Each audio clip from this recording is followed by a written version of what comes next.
Well, hi everybody, and this is the morning after the night before. If you've watched yesterday's video, you'll know that we were boondocking, i.e. staying in a pub car park overnight. We're parked over there, right at the back end of the pub car park. The pub is called the Stepping Stones in Guildford. You will know if you've watched yesterday's video how much we enjoyed ourselves yesterday and what a brilliant pub this really is. So on to the boondocking experience. You notice I've got a cup of tea, so we've managed to not be too bad.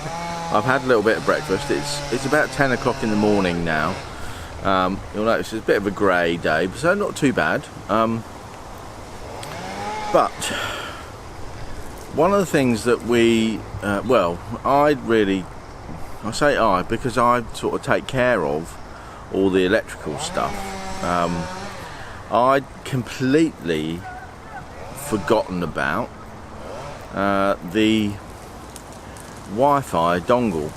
So we have a little EE Wi-Fi 4G router thing that we just connect to. We get 64 gigabytes a month, and we pay 15 quid for every additional 10 gigabytes. I think when we're traveling a lot more, when we do use it all up significantly, I'll upgrade that router to one of the bigger, better deals. I think EE now do like a 200 gigabyte a month, which should sort us out, and that costs about 100 quid, I think. So anyway, I forgot about that. In terms of power, it's battery operated and it charges off of USB, and we have a little sort of power block that's usually plugged into the 240 volt supply that has USB outlets that I charge that from, and I just completely put that to one side and forgotten about it. So when we arrived back from the pub last night, it was like, oh, I edited the video and I thought, right, okay, let's upload it, and there's no internet. Well, okay, what's going on? And then so I looked at it and I thought, oh, the batteries run out. And then, you know, Wendy was trying to watch some YouTube videos as she's going to bed, as she usually does. She was, you know, couldn't do that. We all got a bit sort of fractious about it. And you know, because it was late, we were tired, we'd had lots of beer, and you know, we'd had a really nice time, but that little thing, and it, you know, it just goes back to the blooming electrical things again. Now I know,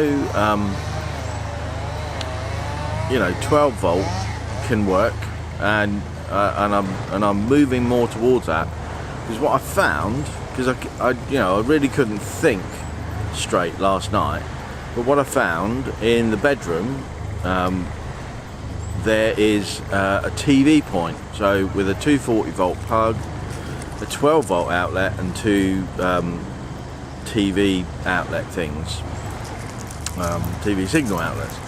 So when I woke up this morning, I thought, oh, there's that 12 volt thing, and what I've got is I've got a little sort of cigar lighter USB charging thing. So I grabbed hold of that from the front of the van. It's not usually plugged in anywhere because there's nowhere to plug it in, because we usually have the sat-nav plugged into that. And anyway, so I plugged that in, plugged the USB cable for the internet dongle, and it came alive, and it's all fine and perfect working now. So you'll see that you know, the yesterday's video didn't upload overnight. It uploaded like about 9 o'clock this morning. What I will say is the 4G signal round here is super quick, so that's really good. The video uploaded in no time at all. Excuse me. But I think the big thing is that these vans come with lots of 3-pin 240 volt outlets, and it's sort of, there aren't any 12 volt unless you specifically ask for them. So if you're buying a van from new, make sure that you have at least one cigar lighter type outlet in the lounge area, because then you can get a thing that you plug in and that will charge your USB things. I think what I'm going to do is I'm going to arrange for those guys at A&E Leisure to fit maybe 4 cigar lighter type 12 volt outlets, 2 on one side of the lounge. Well, maybe I'll have 2 on one side of the lounge, 1 on the other, and 1 in the kitchen. So I'm thinking, yeah, and that way I can get those cigar lighter USB charger things that have 2 USBs. So if I have 4 outlets, that will give me 8 USB ports, which should be enough. There is the other issue that I need to find a way of charging my camera batteries, or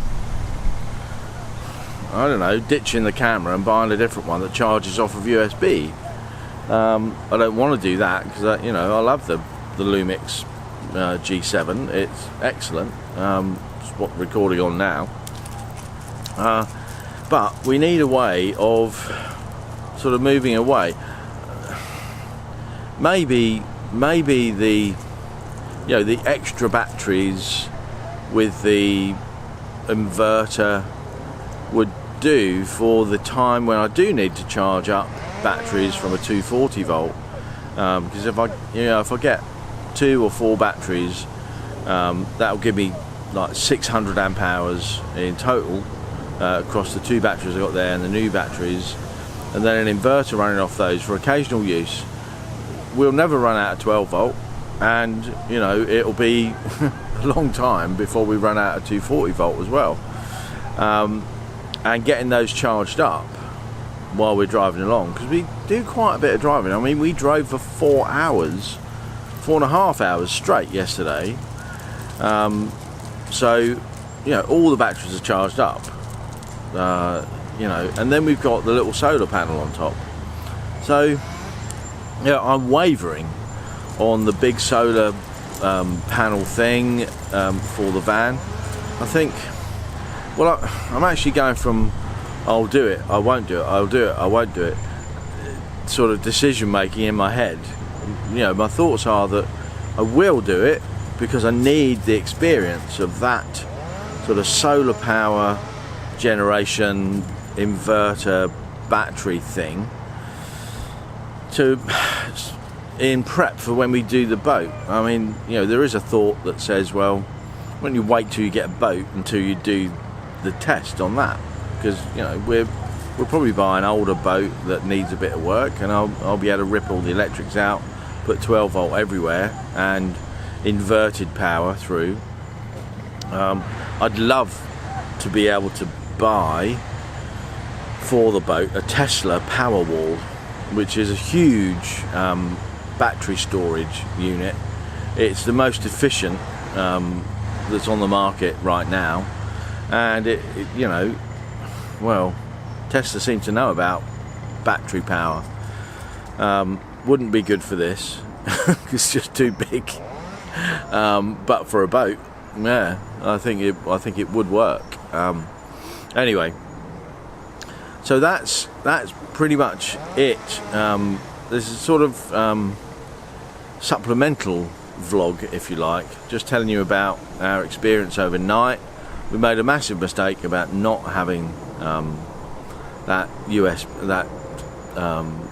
Wi-Fi dongle charged up. Well, we won't make that again because it's permanently plugged in to the 12 volt TV port at the back. And if you remember, we have that port there because Travel World, where we bought the van, screwed up. We asked for a TV in the bedroom and they provided us with a TV bracket that could not be fitted to our van. Still waiting for the replacement on that. You know, that's been, well, it's going to be 3 months before they blooming fit it. And I'm still waiting for a response to the last email I sent them after the meeting on the 19th. Absolutely ridiculous. They are really, really shoddy in their customer service and after sales. Once they've got your money, you're screwed, basically.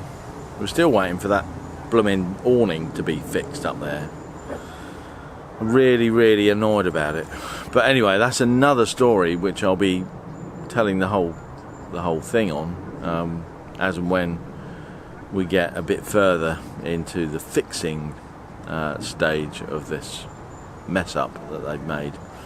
Anyway, electrical things seem to be sorted. We've got heating running on gas, although we've not had it on. We've got the hot water running on gas. We've made tea with a whistly kettle on the gas stove this morning. And yeah, I've cooked breakfast on the gas stove as well. So we're all good, and we're standing out here outside the Stepping Stones pub in Guildford. If you haven't been, do go. It's lovely. I'll see you again a bit later on today. Bye for now.